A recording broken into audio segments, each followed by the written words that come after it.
हाल ही में ईरान के सर्वोच्च नेता आयतुल्लाह अली खामेनेई और अमेरिका के बीच तनाव फिर से तेज हो गया है। ईरान ने स्पष्ट चेतावनी दी है कि अगर किसी ने खामेनेई पर हमला किया तो ये पूरे देश के खिलाफ युद्ध की घोषणा जैसा होगा।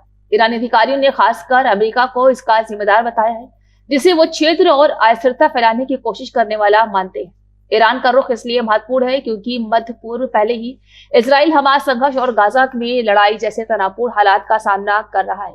ईरान लंबे समय से फिलिस्तीनी समर्थन और हमास के पक्ष में रहा है और क्षेत्र में उसकी भूमिका को अमेरिका अक्सर अपनी नीतियों के खिलाफ मानता आया है। खामेनेई साहब और अन्य ईरानी नेताओं ने अमेरिका पर आरोप लगाया है कि उसने ईरान के अंदरूनी मामलों में हस्तक्षेप किया और विरोध प्रदर्शनों को उकसाया है, जिससे बड़ी हिंसा और मौतें हुई।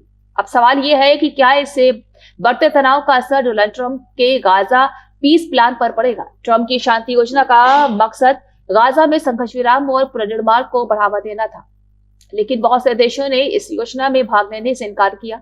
उदाहरण के लिए फ्रांस ने इस योजना के बोर्ड में शामिल होने से मना कर दिया और कनाडा ने आर्थिक समर्थन नहीं किया, जिससे इस पहल को एक बड़ा झटका लगा।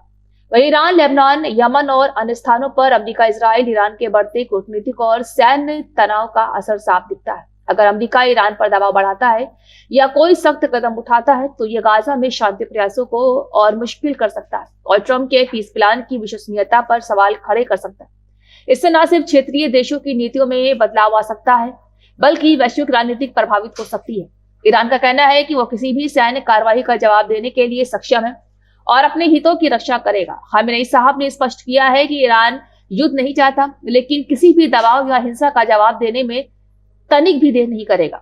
ये बयान संकेत है कि अगर कहीं सीधे संघर्ष छिड़ता है तो उसका असर सिर्फ एक देश तक सीमित नहीं रहेगा, बल्कि पूरी क्षेत्रीय स्थिरता खतरे में पड़ सकती है। इसलिए विशेषज्ञों की राय भी है कि अगर ईरान अमेरिका तनाव बढ़ा तो ट्रंप का गाजा पीस प्लान और शांति प्रयासों के बीच गंभीर बाधाएं पैदा हो सकती हैं। ऐसी स्थिति में शांति की जगह नई राजनीति और सैन्य चुनौतियां सामने आ सकती हैं, जो गाजा के लोगों के लिए मुश्किलें और बढ़ा सकती हैं।